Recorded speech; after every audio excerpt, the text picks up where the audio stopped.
aquello, pero también vamos a profundizar respecto al presupuesto. Abrimos de inmediato la conversación a propósito que el día de ayer el presidente Gabriel Boric anuncia los detalles del presupuesto 2026 en una cadena nacional que dejó varias reacciones, algunas políticas, pero queremos meternos sobre todo en lo técnico. Conversamos a esta hora con Alejandro Weber, decano de la Facultad de Economía de la Universidad de San Sebastián y ex subsecretario de Hacienda. Alejandro, ¿cómo está? Muy buenas tardes.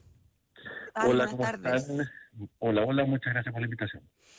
Hartas reacciones ha generado, obviamente, la presentación del presupuesto la noche de ayer, Alejandro, pero una de las críticas más frecuentes en la oposición es que aseguran que el presidente describía una realidad que no se condice con las cifras, o al contrario, que derechamente, y valga el antónimo, no es real. No sé qué le pareció a usted, a grandes rasgos, la presentación justamente o la descripción de este presupuesto 2026. Sí, a ver, lo primero es completamente legítimo que los gobiernos siempre quieren defender su gestión, eso es natural, ¿no? Entonces tratan de mostrar los aspectos positivos y las críticas o los aspectos negativos siempre se minimizan. Pero lo que vimos ayer de las declaraciones del presidente, yo creo que no se condicen con la realidad de una manera bien grosera. ¿Y por qué? Miremos los primeros los datos macro en general. El presidente habló de una situación fiscal sana y de una situación económica también en reactivación. ¿Qué pasa con la economía? Hoy día, por ejemplo, conocimos el dato del IMASEC, ¿cierto?, del mes de agosto. ¿Cuál fue el dato? 0,5% de crecimiento, con una contracción de 3,4% en los bienes, una contracción de 8,6% en la minería, es decir, una situación bien crítica. A eso lo tenemos que acompañar con el mercado laboral. Si bien vimos un pequeño repunte en los datos de empleo que conocimos, hoy día estamos con desempleo que gira en torno al 9% y las mujeres han sido particularmente afectadas en esta situación, también los jóvenes. Hoy día tenemos más de 900.000 personas sin trabajo, en condiciones que la cifra debería estar en torno a las 750, 780.000 personas. Es el orden de magnitud. Por otro lado, hay un déficit de ocupación. Eso significa que deberíamos tener 300.000 personas más trabajando que las que tenemos hoy día. Y así suma y sigue. Respecto de la perspectiva fiscal, la verdad es que el presidente perdió una gran oportunidad de haber cerrado bien las cuentas fiscales en su periodo. ¿A qué me refiero? A que el gobierno recibió una situación fiscal con un déficit promedio del 1% del PIB. Pero ¿qué pasó? ¿Qué ha pasado en nuestros últimos 4 años? Es que el déficit se ha duplicado. Estamos llegando a un promedio de 2 puntos del PIB.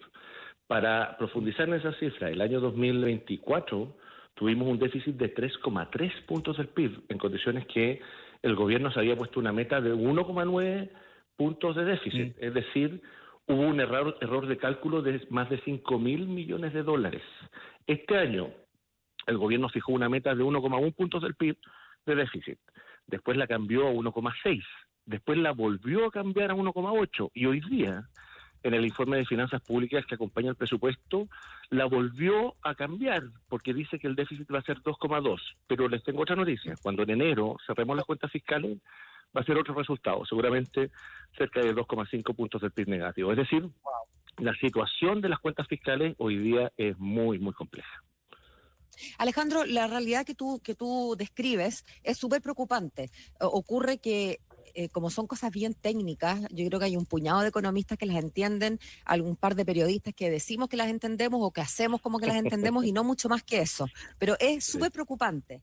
Tú lo decías cuando comenzaste, decías que lo que dijo el presidente ayer no se condice con los datos de la realidad. Y la pregunta que yo me hago cuando constato esto, constato además los errores de cálculo que ha habido en todo orden, ¿no?, en el Ministerio de Hacienda durante este gobierno, yo no puedo evitar preguntarme a qué se debe que el presidente haya dicho lo que dijo ayer.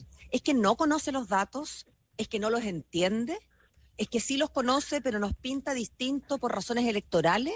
Porque vienen las elecciones. ¿Cómo te lo explica? Yo sé que adelantar una hipótesis es una especie de crítica y es suponer intenciones, ¿no? Y uno trata de no suponer intenciones del prójimo cuando estas no son, salvo que quiera suponer buena fe.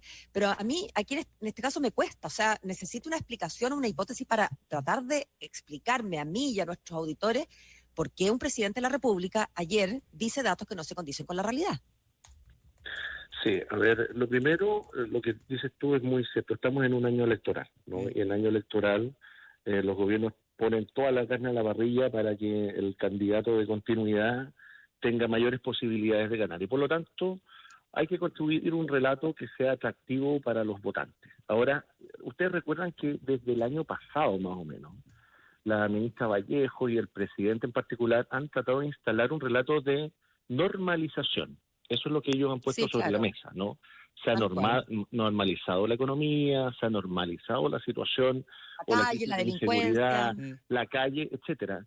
Pero cuando uno va a ver la información oficial y la sensación de la ciudadanía y en las que están reflejadas en sucesivas encuestas, más los datos Ujú. administrativos, es decir, los datos que son reflejos de la realidad, eso no es consistente. Entonces, yo quiero creer que esto es una mezcla entre estrategia política, por un lado, y por el otro lado también eh, que el presidente está mal asesorado. ¿Ah? Y yo creo que el presidente ha sido mal asesorado. En materia fiscal, por ejemplo, y tú tienes toda la razón, esto es difícil de explicar y hay poca gente que lo entiende y otros que creemos entender, pero a lo mejor no entendemos tanto tampoco. Eh, ¿Por qué es importante ordenar las cuentas fiscales? Esto no es distinto a lo que pasa en una familia. ¿Qué le ha pasado al gobierno en estos años? Es que ha proyectado más ingresos de los que realmente tenemos. Entonces, por ejemplo, una familia media en nuestro país que tiene ingresos mensuales en torno al $1.000.000. Si yo proyecto que en un mes voy a tener ingresos de $1.000.000, lo más probable es que yo comprometa gastos por esa cifra, sumando todo, la educación, transporte, salud, algún viaje por ahí, y me voy a gastar ese $1.000.000. Pero lo que ha pasado es que en realidad yo no estoy recibiendo $1.000.000, estoy recibiendo 850.000 pesos, 900.000 pesos. Entonces estoy quedando con un déficit de 100.000 pesos todos los meses y eso se va acumulando, acumulando. Y hay dos formas de cubrir ese déficit, en el gobierno y en la familia. Una opción es con deuda, yo me endeudo más. Y cuando estoy más apretado, empiezo a pagar intereses más caros. Eso es lo que le ha pasado al gobierno. Hoy día nosotros gastamos el 5% del presupuesto de la nación. De todo lo que se apruebe este año, el 5% se va a ir solo al pago de interés. Entonces, esa es una forma de cubrir el déficit. Y la otra forma, que es lo que ha hecho este gobierno también, y a veces lo tienen que hacer las familias, es apelar a los ahorros. Entonces, ¿qué ha pasado? La neta hoy día está llegando a 38 puntos del PIB. ¿Qué es la deuda neta? Es tomar todos los pasivos de la República, todas las deudas que hay, y restarle los activos, los ahorros. Entonces, la deuda bruta no ha crecido tanto como en otros gobiernos, eso es cierto. Pasó de 36 puntos del PIB a 42, pero la deuda neta aumentó mucho. ¿Y por qué aumentó? Porque le metimos mano a los ahorros. Por ejemplo, el FES, Ahora, que es el Fondo de Estabilización Alejandro, Económico-Social. Sí. Sí. Termina, perdón. No, les decía que el FES, que el Fondo de El Estabilización FES. Económico y Social, que nos permitió, por ejemplo, comprar las vacunas. El gobierno lo recibió en $8.000.000.000 y hoy día está en $3.000.000.000. Hemos perdido Menos de la mitad. $5.000.000.000 de ahorro. ¿Por qué? Para maquillar los resultados de la deuda. Y estamos usando los ahorros no para enfrentar una crisis. Estamos usando los ahorros para pagar gasto corriente, para pagar más remuneraciones, más compras públicas, etcétera, etcétera.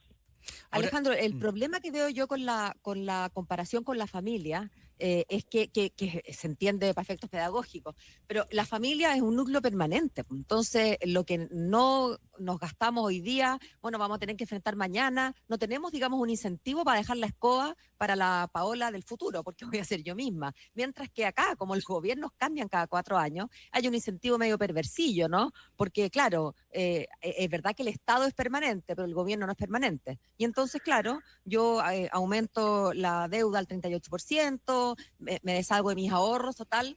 La próxima familia, en este caso la familia que llegue mañana, la dueña de casa que llegue mañana va a tener que hacerse cargo, cosa que en una familia no ocurre, porque como digo, hay continuidad de las personas. Así es, y esta familia, tú tienes toda la razón, seguramente va a ser de otro color. A lo mejor le va a gustar otro equipo de fútbol, va a ser azul y no rojo. Y lo que está haciendo el gobierno con esta ley de presupuesto es pateando el problema para adelante. Déjenme darle un ejemplo técnico, pero para tratar de explicarlo en simple.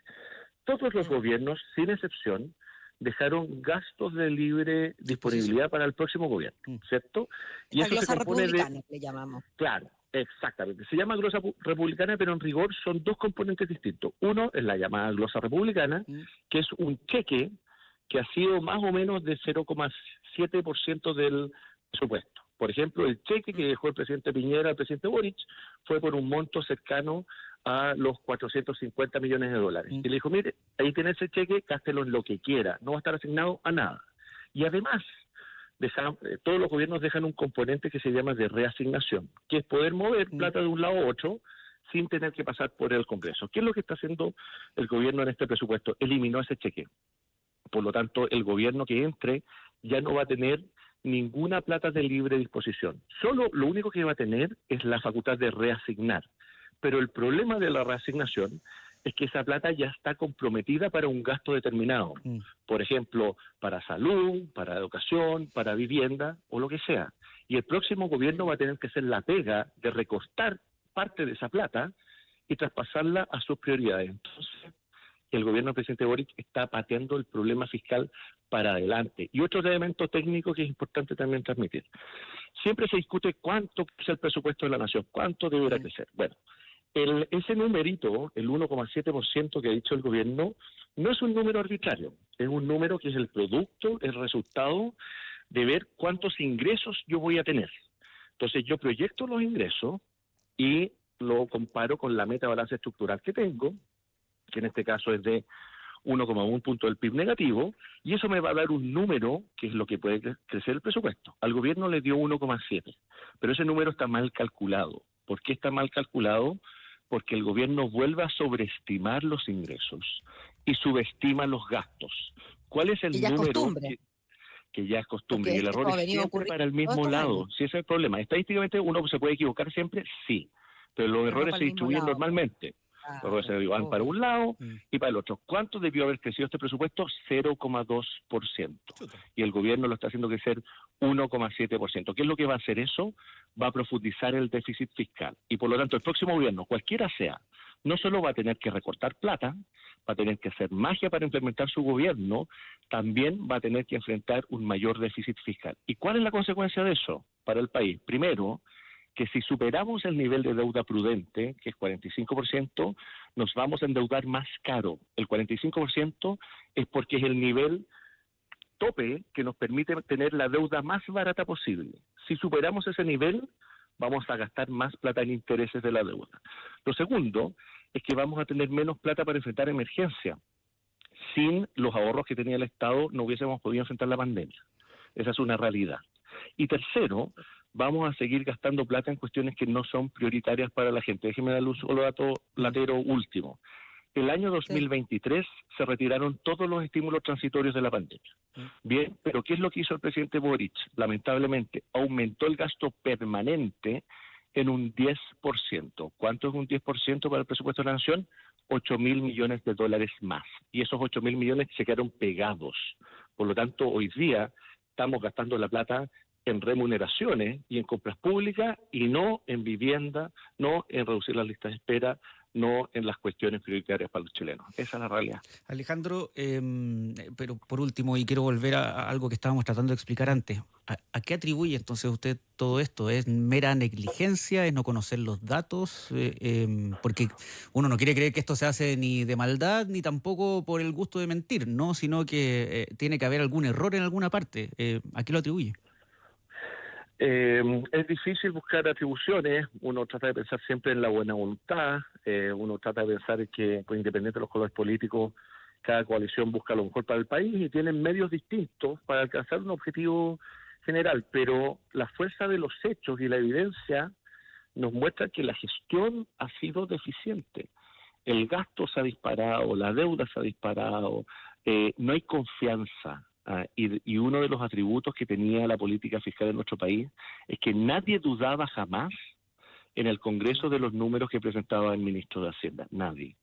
Hoy día, no sé si pudieron ver la discusión, en la comisión mixta fue realmente paupérrimo. Y uno lo que ve ahí, uno siente pena por la situación institucional que está viviendo nuestro país. Porque eso siempre fue un activo y hoy día es un pasivo. La pregunta creo que cae de cajón. Desde el punto de vista fiscal, los gastos, los errores cometidos, el optimismo sin argumentos, estos errores que, como dices tú, más que errores parecen sesgo, porque están siempre hacia un lado. ¿Podríamos decir entonces que este gobierno, desde el punto de vista fiscal, ha sido el peor desde los últimos, no sé, desde que volvió la democracia? Eso es una cuña que para mí es muy difícil decirlo. Lo que sí puedo pero decir... te pregunto, porque pero fíjate que yo sé que como cuña, claro, es para titular, pero pienso en Frey, pienso en Lagos, pienso en Bachelet, pienso en Piñera con la debacle que le tocó, digamos, desde el punto de vista de la pandemia y del estallido social, pero no me encuentro, nunca me había encontrado con un diagnóstico como el que tú estás haciendo acá. Decir que un presidente en cadena nacional dice algo que no se condice con la realidad, decir que está mal asesorado, que no conoce los números y que también hay un sesgo, que el Ministerio de Hacienda y el gobierno ha errado siempre para un lado, lo que eso no se llama error, cuando, como bien dices tú, los errores pueden ocurrir, pero son azarosos. Entonces, bueno, ¿cómo se llama todo eso? Sí, para mí es una mala gestión y el gobierno se pasó películas sobre ingresos que nosotros nunca tuvimos. Y recordemos además algo que es súper importante. La mejor forma de generar ingresos en el Estado es con crecimiento económico. No hay mejor alternativa, porque cuando hay más crecimiento económico las empresas pagan más impuestos. Cuando hay más crecimiento económico se genera más trabajo, se paga más IVA, hay más impuestos a la renta, etcétera. Y el crecimiento económico no fue nunca prioridad para este gobierno. El crecimiento económico no estaba en el programa. Recuerden ustedes la reforma tributaria de 4,2 puntos del PIB, que terminó fracasando. Recuerden ustedes la Constitución, el famoso mamarracho y las consecuencias que hubiese tenido. Y este gobierno aprobó esa Constitución, hizo campaña por esa Constitución. El anterior ministro de Hacienda validó esa Constitución. Y después, por la fuerza de los hechos, el gobierno tuvo que tomar otras medidas. Pero el crecimiento nunca estuvo en el eje. Fíjense que cuando terminemos la proyección de crecimiento de este año, y si es que se cumplen las proyecciones de la OCDE y del Ministerio de Hacienda, vamos a haber crecido este año 2,5%. Eso significa que el gobierno del presidente Boric va a haber tenido un crecimiento promedio del 1,9%. Eso es por debajo del PIB de tendencia. Por debajo del PIB de tendencia. Entonces, aquí ha habido una mala gestión económica y una mala gestión fiscal. Y el último dato que les quiero dar. Desde que tenemos registros de esta materia, este va a ser el primer gobierno que no entregue holguras fiscales al próximo gobierno. ¿Qué son las holguras fiscales? Es el espacio de gasto que queda disponible y que compatible con las metas de balanza estructural. Y en eso vamos a estar bajo el agua, es decir, en cuentas negativas. Cada uno puede sacar las conclusiones que quiera, pero estas son las cifras y este es el cierre fiscal que va a entregar el gobierno a la próxima administración.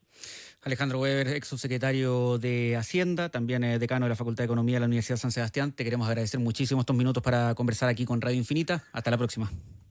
No, muchas gracias Alejandro. A ustedes. Que estén muy, muy bien. Un fuerte abrazo. Chao. Chao, chao. Son las 6 de la tarde con 34 minutos.